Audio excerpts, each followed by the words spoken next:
Hello students, welcome to the channel advisors. आज के video में हम लोग देखेंगे लेंस का जो लास्ट पार्ट है। ठीक है, एक छोटा सा टॉपिक है आपका apparent size of the object. इससे पहले मेन पार्ट आपके लेंस चैप्टर का हो चुका है। Each and every one should be prepared with the ray diagrams of lenses, जो diseases हैं, defects of vision है, ये सारी चीज़ें। ठीक है, तो ये चैप्टर जैसे ही ये पूरा कंप्लीट हो जाता है, ठीक है, we will look into the numericals. But students अभी जो है, अभी मैंने जैसे कहा अभी एप्लीकेशन पार्ट है। ये तो बहुत छोटा सा टॉपिक है, apparent size of the object, ये एप्लीकेशन पार्ट है। हमने कॉन्केव एंड कॉन्वेक्स लेंसेज पढ़ा है, बट अभी उसका हम एप्लीकेशन देखेंगे कि ये कहाँ कहाँ और कैसे कैसे यूज होता है। ठीक है, तो इसको आप लोग क्या सोचते हो कि भाई ये बहुत छोटा सा चैप्टर है, मतलब चैप्टर बोल रहे हो, ये बहुत छोटा सा टॉपिक है तो इससे तो क्वेश्चंस आएंगे नहीं स्टूडेंट्स, आते हैं, समझ रहे हो। तो इसमें से बहुत कॉन्क्रीट क्वेश्चंस रहते हैं कि ठीक है, डायरेक्ट क्वेश्चंस, इसका बताओ, एप्लीकेशन बताओ, या तो माइक्रोस्कोप का वर्किंग बताओ। ठीक है, तो let's start with today's video, apparent size of an object. अब ये है क्या भाई, apparent size of an object. Apparent मतलब क्या है ना, तो वो पहले अपने दिमाग में लाओ, अपैरेंट मतलब क्या। तो मोस्टली मतलब हम लोग क्या करते हैं कि टॉपिक का नाम देख लेते हैं, तो हमको तो पता है नहीं, टॉपिक ही समझते नहीं है और अंदर सीधा खुद जाते हैं, तो नहीं समझेगा। Apparent size of the object तो पता है, अपैरेंट साइज मतलब, अपैरेंट मतलब जो चीज़ एक्चुअली वैसा नहीं है बट हमें ऐसा लग रहा है कि वैसा है। समझ में आ रहा है? अपैरेंट, अपेरेंटली हमें कभी कभी कुछ भी लगता है ना भाई, सच में वैसा है नहीं बट लगता है ऐसा है, तो बस वही है। तो ऐसा मतलब ऑब्जेक्ट का जो साइज है, तो अपेरेंट साइज कब लगता है ये बताया गया। अब देखो ये डायग्राम सबके टेक्स्ट बुक में है। दो ऑब्जेक्ट्स हैं, एक ऑब्जेक्ट है PQ, एक ऑब्जेक्ट है P1 Q1। ठीक है, दोनों ऑब्जेक्ट एक डिस्टेंस पे मैंने रख दिया है। मैं यहाँ से देख रही हूँ, मैं यहाँ से देख रही हूँ, मतलब मैं यहाँ से देख रही हूँ, एक ऑब्जेक्ट है PQ, उसके पीछे एक और ऑब्जेक्ट है थोड़े डिस्टेंस में P1 Q1। अब मुझे बताओ, सिंपल, आप वहाँ से देख के बोल सकते हो मैम आपको तो फिर PQ जो है ऑब्जेक्ट वो पहले दिखता रहेगा और वो अच्छे से और बड़ा दिखता रहेगा, लेकिन P1 Q1 सिंस दूर है तो वो नहीं दिखता रहेगा। तो हमको ये अपेरेंटली हमको समझ जाता है, राइट, कि हाँ भाई ऐसा है, बट ऐसा क्यों है ये जानना भी तो जरूरी है ना।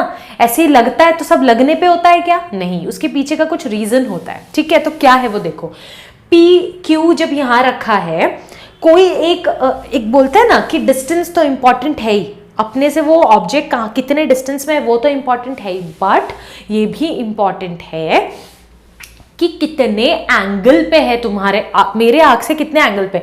अब मेरे आंख के सामने एक ऑब्जेक्ट है, इधर नहीं है, नीचे है, नीचे, तो एंगल चेंज हो गया, भले डिस्टेंस सेम है, एंगल चेंज हो गया, राइट। लेकिन जो ऑब्जेक्ट एकदम सामने है और एक प्रॉपर पर्टिकुलर एंगल, अब किसी भी ऑब्जेक्ट कोई भी एंगल पे है मेरे से, मेरे आंख से, तो that angle is called as subtended angle. मतलब किसी भी चीज से कोई, किसी एंगल पे कोई भी चीज आप किसी एंगल पे रख दो तो उसको बोला जाता है कि सबटेंडेड एंगल, मतलब वो एंगल उस ऑब्जेक्ट से सबटेंड हुआ है। समझ में आ रहा है? तो इसीलिए हम उसको सबटेंडेड एंगल बोलते हैं।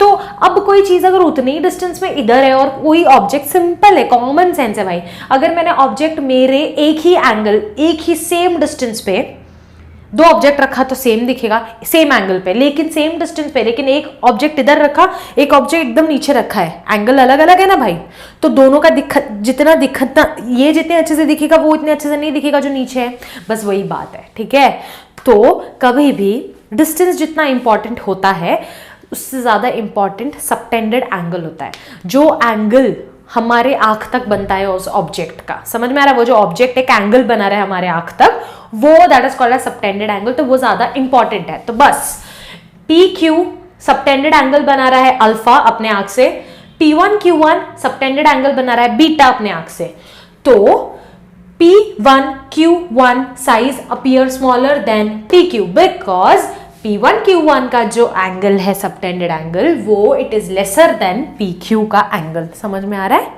ओके, सिंपल है, लेसर कोई मापता नहीं है बैठ के, ठीक है ना, वो एक्चुअली डिपेंड करता है कि हमारे आंख के कैसे एंगल पे रखा है, सिंपल। तो हमें यहाँ पे बताया गया है कि PQ का जो एंगल है इट इज ग्रेटर, मतलब वो अच्छे स्ट्रेट एंगल पे, एक एंगल पे है जो हमको दिख रहा है, तो बस उसको हम सबटेंडेड एंगल अल्फा बोल देते हैं, और P1 Q1 का subtended angle beta, some angle we don't know the angle, कितना डिग्री क्या हमको नहीं पता है, ठीक है, बस एक पर्टिकुलर एंगल है। तो इससे हमें ये पता चलता है कि P1 Q1 का साइज छोटा दिखता है क्योंकि वो अलग एंगल पे है, और PQ का साइज बड़ा दिखता है। तो सिंपली यही बात है कि apparent size of an object depends upon the angle subtended by the object. समझ में आ रहा है? सिंपल है, कुछ नहीं, बस इस चीज को भी थोड़ा दिमाग में बैठा लो कि हमेशा डिस्टेंस इंपॉर्टेंट नहीं होता, एंगल भी इंपॉर्टेंट होता है, ठीक है।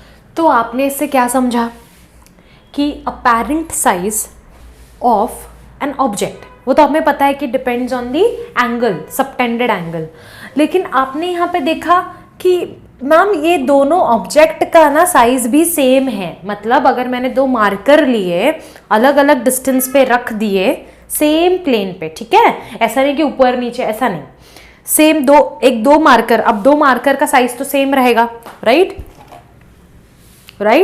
बस अलग अलग डिस्टेंस पे रख दो, ठीक है।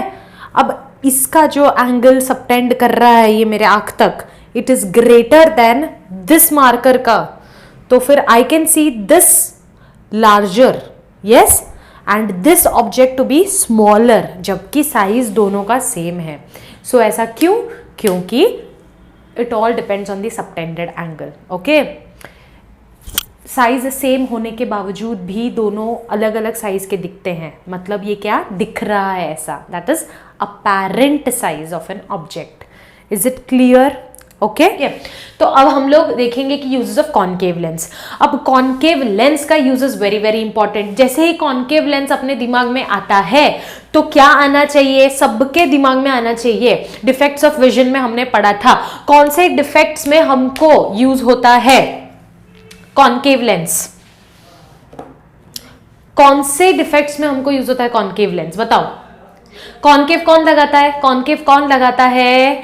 जिनको किधर का नहीं दिखता, पास का नहीं दिखता या दूर का नहीं दिखता, सोचो जरा, सोचो, और मेरे को आंसर चाहिए। मेडिकल इक्विपमेंट्स में यूज होता है, स्कैनर में यूज होता है, सीडी प्लेयर्स में यूज होता है, ये लोग लेजर लाइट यूज करते हैं, ठीक है, लेजर लाइट यूज करते हैं। तो बस आपको ये लिखना है, पीप होल इन डोर्स, डोर के अपने सबके मेन डोर्स में होता है पीप होल, कौन आ रहा है भाई, झांक के देखो कौन है। तो वहां पे क्यों कॉनकेव यूज होता है? बिकॉज हमको आदमी उल्टा दिखता है क्या जो बाहर खड़ा है? नहीं ना, हमको सीधा चाहिए ना, राइट।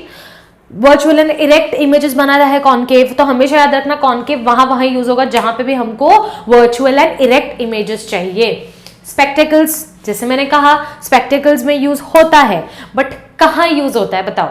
दूर की चीजें जिनको नहीं दिखती है उनके लिए ये, या जो पास की चीजें जिनको नहीं दिखती है? It is used in what? It is used in near sightedness. Near sightedness मतलब क्या? बोलो। मैंने बताया था नियर साइटेडनेस मतलब याद रखना, नियर ऑब्जेक्ट्स अच्छे से दिखते हैं, फार ऑब्जेक्ट्स नहीं दिखते हैं। मायोपिया, यस, तो ये यूज होता है मायोपिया में। ये समझ में आ रहा है? मायोपिया किसके होता है? हम जैसे लोगों को होता है ना, सब सारे जो भी स्टूडेंट्स हैं, है ना, सब लोग, एक यंग लोगों को मायोपिया मोस्ट प्रोबेबली होता है क्योंकि दूर का नहीं दिखता है उनको, पास का अच्छे से दिखता है, तो कॉनकेव लगाते हैं हम लोग।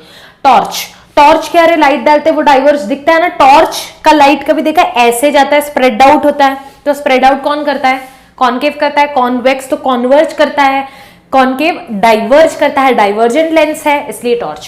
Camera, telescope and microscope.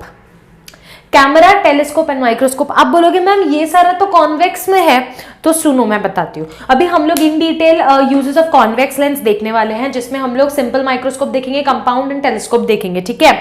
तो अब वहां पे कॉनकेव कहाँ यूज हो रहा है कि अभी अगर हम लोग after the formation of the image from the telescope, microscope का सब इमेजेस फॉर्म हो गया यूजिंग कॉन्वेक्स, उसके बाद हमको एक प्रॉपर इमेज चाहिए, वर्चुअल एंड इरेक्ट इमेज चाहिए। We want a good quality image, ठीक है। तो हम लोग क्या करते हैं, एट द एंड जब हमको देखना होता है ना, जब हम आईपीस से देखने वाले हैं, ये सब चीजें क्लियर करूंगे, आईपीस क्या है, ऑब्जेक्टिव लेंस क्या है, सब कुछ।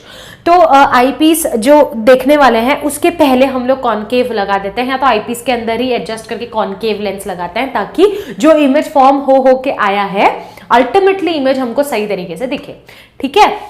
तो बस वहां यूज हो जाता है। अब कॉन्वेक्स लेंस, जैसे मैंने कहा ये 3 टॉपिक्स वेरी इंपॉर्टेंट, इसका हम लोग इन डिटेल देखेंगे। और ये ऑप्टिकल इंस्ट्रूमेंट्स, जैसे कि ये भी स्पेक्टिकल्स में यूज होता है, ये भी यूज होता है किसके लिए, जिनको पास का नहीं दिखता है ना, तो वहां यूज होता है प्रोजेक्टर, कैमरा, एवरीथिंग।